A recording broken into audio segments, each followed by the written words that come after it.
Welcome back. Right now I'm going to go over the grid or maze project for the Java 1 class. And you'll see that first I've opened up a new file called grid project. Um, and to that I will add the method that I've written called drawGrid. And this is available on Haiku for everyone who needs it. Okay, and the point of drawGrid is to draw sort of a simple grid, just with an XY position for a current player or a current object. And I'll come back and I'll recomment that in just a second. But to start out, I'm going to make a Java comment at the start.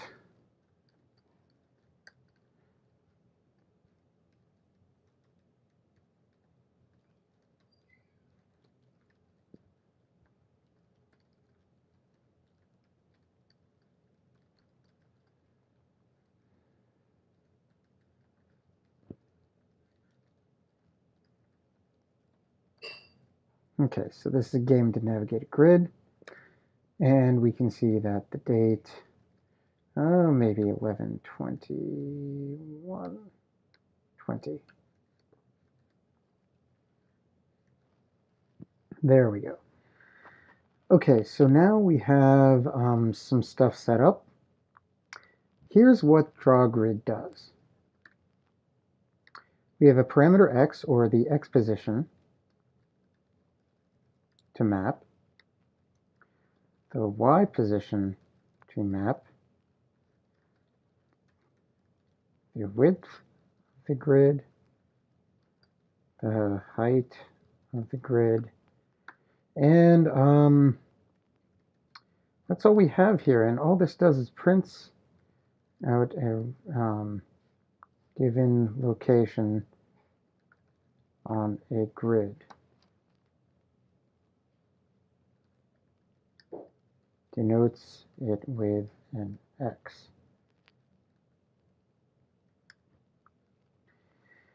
Okay, so you can call this using the following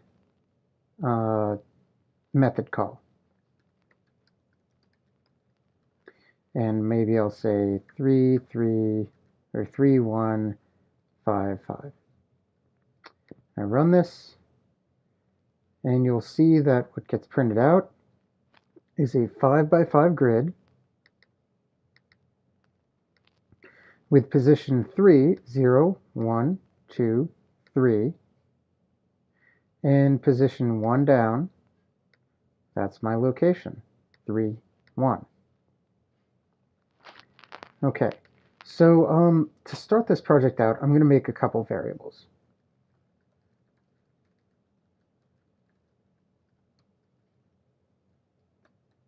And I'm going to set them to default values.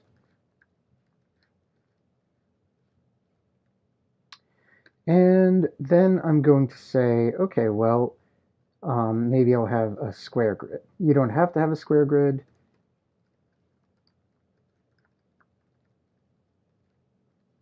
Say I'll say 5. Now, if I were to print this out, I'd say player X, player Y, grid size, and grid size. And if I were to run this program right now, you'd see that in the upper left corner, position 0, 0, I've printed an X. That's my player position.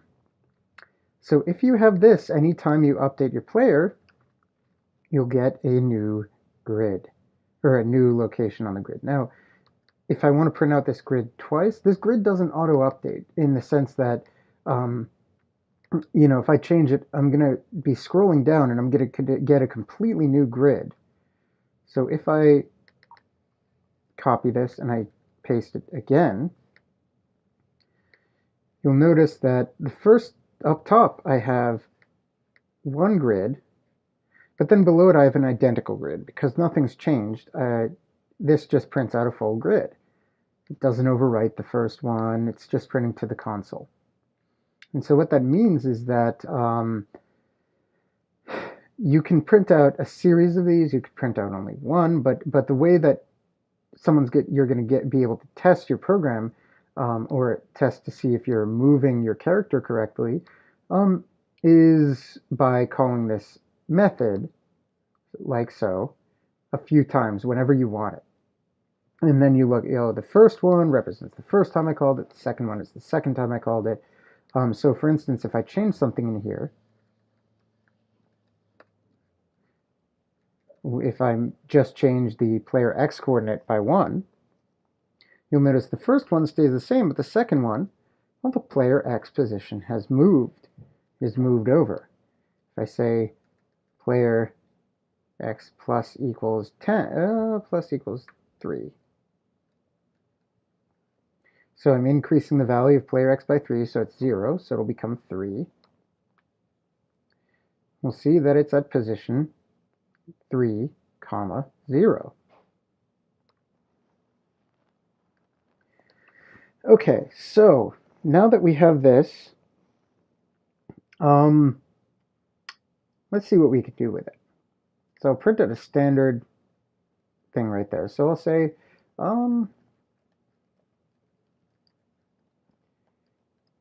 welcome.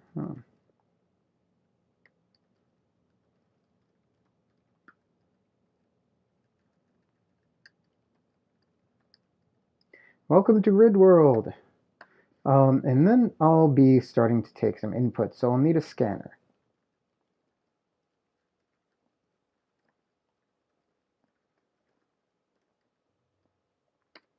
Okay, and then I'll import my scanner,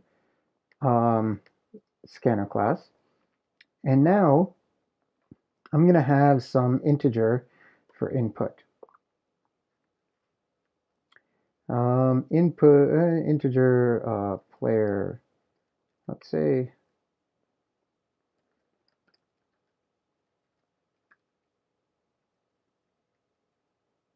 okay, it'll be set to nothing at first.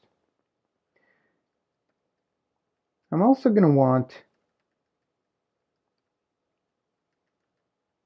a variable called playing.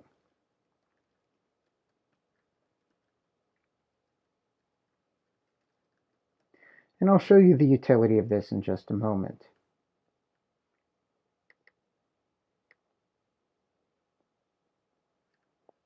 Okay, so for now, this is what I have. I've declared my variables for the grid. I've drawn out my grid. I've printed out a welcome message. Now I'm going to prepare to take some input. And I've set a playing variable equal to true. Now I'm going to use a while loop here to wrap my game.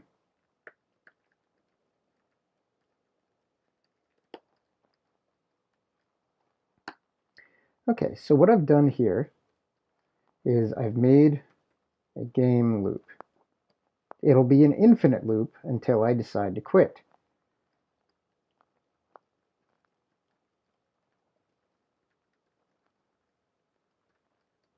It'll quit when I play, or when I change playing to false, or I use the break statement. So that means that this game will continue indefinitely, so I can keep making moves until I'm tired of playing, or until I've reached a goal. So let's see what I can say here. Well, first I have to take input.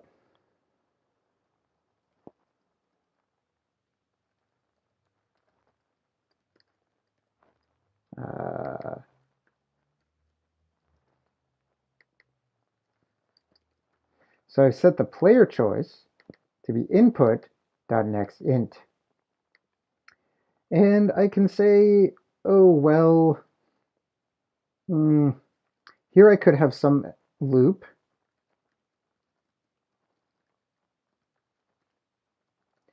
To handle input that goes beyond the bounds. But let's say I want basic movement. 1 is left, 2 is right, 3 is... Okay, So I want player choice to be an integer, and it's going to follow the following rules. If someone chooses a 1, I'll move left. If they choose 2, I'll move right. 3, I'll move down, and 4, I'll move up. And this is a very basic schema. So let's think about how this works. I'm not going to write the loop to handle bad input. You can do that yourself. But needless to say, it's another while loop. So it looks something like this. While player choice is less than 1 or player choice is greater than 4, then I handle my input. I'll say, oh, you bad input, and give new input. But that's, I'll let you do that part. Next, I'm going to handle my choices. So if player choice is 1, else if player choice is 2, else if player choice is 3, and then else if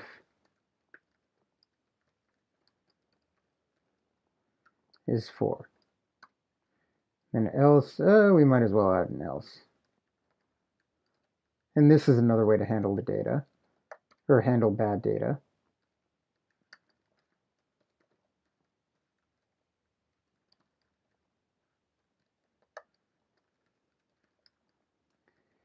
Okay, so we've handled some bad input. It's not the ideal way, but it's certainly a way, and it will certainly loop back around.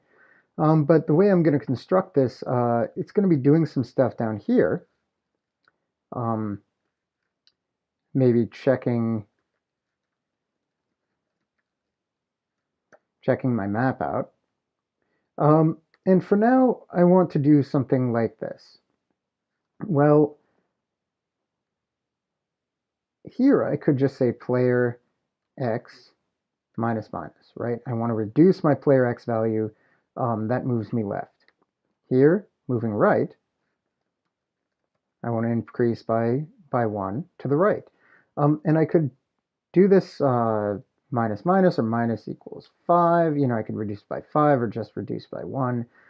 It's totally your choice. Player y plus plus and player y minus minus. Okay, so right now I have something that, maybe down here I'll do a draw grid of player x, player y, grid size, something like that. And that would print out my position as I move through the grid. So I'll make this a little bigger, and I'll show you what I've done so far. And I'll show you an error with this that will have to be addressed. Okay, so it prints out my position at the start, and then it says, welcome to grid world.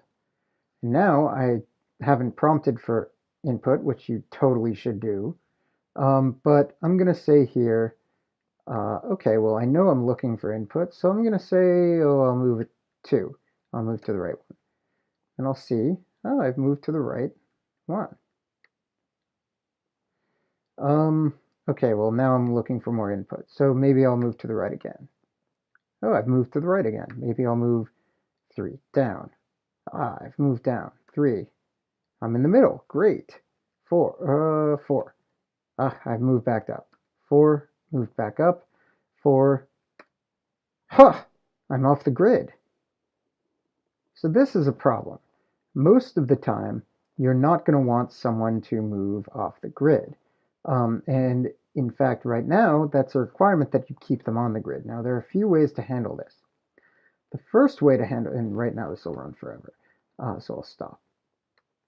But the first way to handle this is to say the following. If player x minus 1 is less than 0, right? This is saying, this right here is saying my current position -1, meaning if I were to move to the left, where would I be? If I'm less than 0, well, actually I want to say greater than or equal to 0. If I'm greater than or equal to 0, then I want to actually move. Right here. Else, what do I want to do? I want to say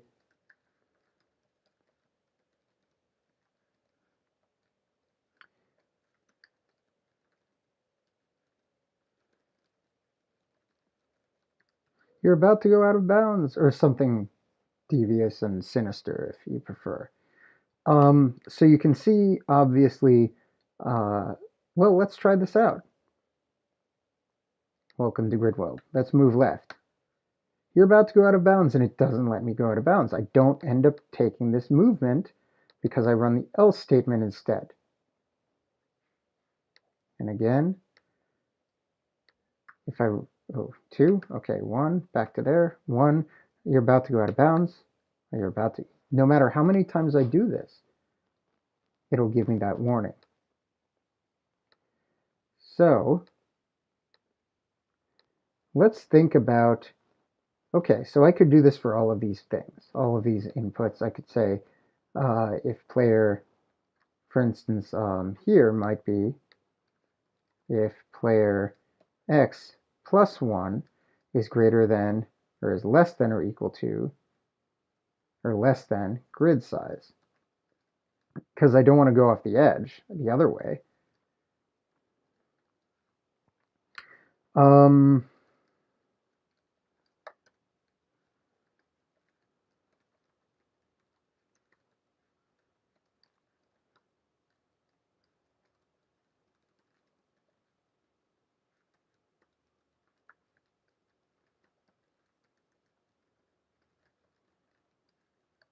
Okay, so you're going to jump in the lava, stay here.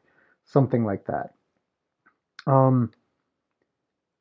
So here you're noticing that I'm checking against grid size, or the ultimate size of my grid that I've defined above. I don't want to be at 5 because 5 is off the grid. Remember, we count from 0, so it only goes 0, 1, 2, 3, 4 for 5 different positions.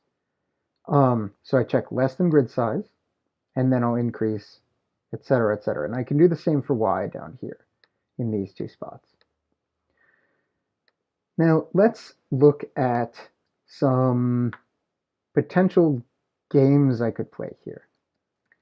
Well, one thing I could do is I could say, oh, well, maybe I'll have some health.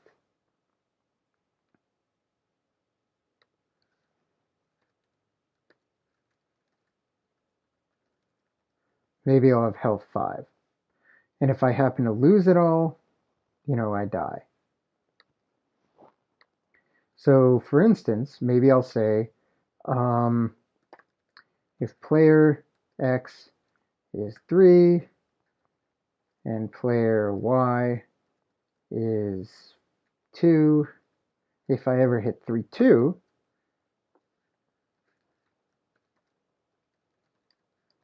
I'll print, you've run into a bed of thorns, take 1 damage. And then I'll give 1 damage, so health minus minus. I'll decrease health by 1. And then maybe I'll say,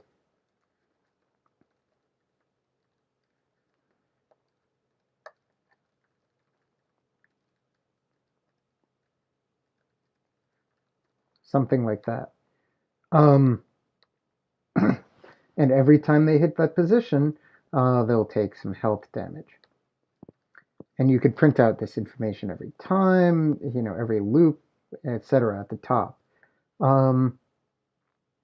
Maybe I'll say if player X is 4 and player Y is 4, if I reach the lower right corner,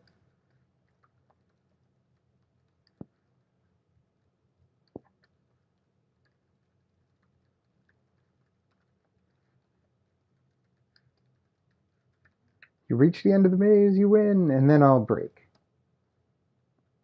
And break means that I'll quit the game, or I'll quit the loop, and that'll end the game.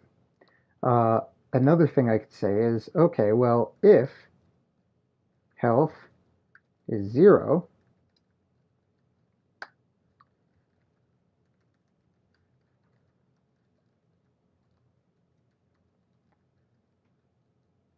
maybe I'll say you've fainted, much like a Pokemon. You must recover at home. Okay, and then break. And then maybe you say game over. So let's try running this and see what happens. Welcome to Grid World. Okay, so I'll move 2, 2, 2, 3, 3. My health is now 4. 3, 3, 2. Okay, so I reached the end of the maze, so I'll be right here. And it says, oh, you win. Maybe I'll say, here, I'll draw the grid. And I'll say player X.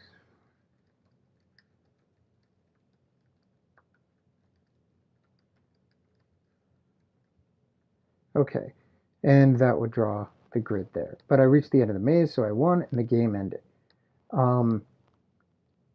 You can do it like this. You could add a bunch of features, a bunch of separate if statements, all sorts of obstacles in the way. You could even go about and try to modify draw grid if you'd like. For instance, if you wanted to add something where you could change the way this looked right here, you could say, oh, maybe string marker. And then here I'd say, okay, well, this would be marker. And instead I could say at the top, anywhere I see this, maybe I want it to be a star. Maybe I want it to be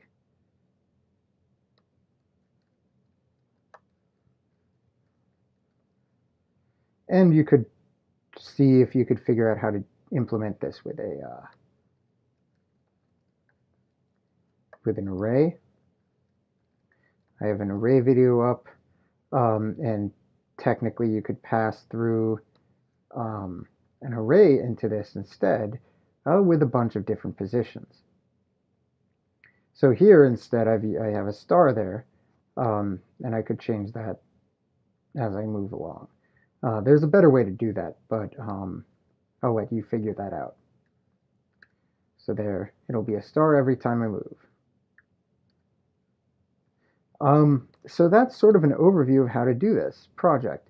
Obviously, you can make this far more robust, and you should. This is a basic example. But this is to get you started and give you some idea of what's possible. As always, come see me if you have trouble.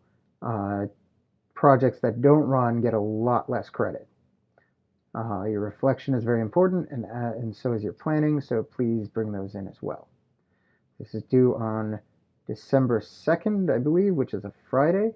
So that should give you plenty of time to make this interesting. I'll be talking about more expansions to this in class. Have a great night.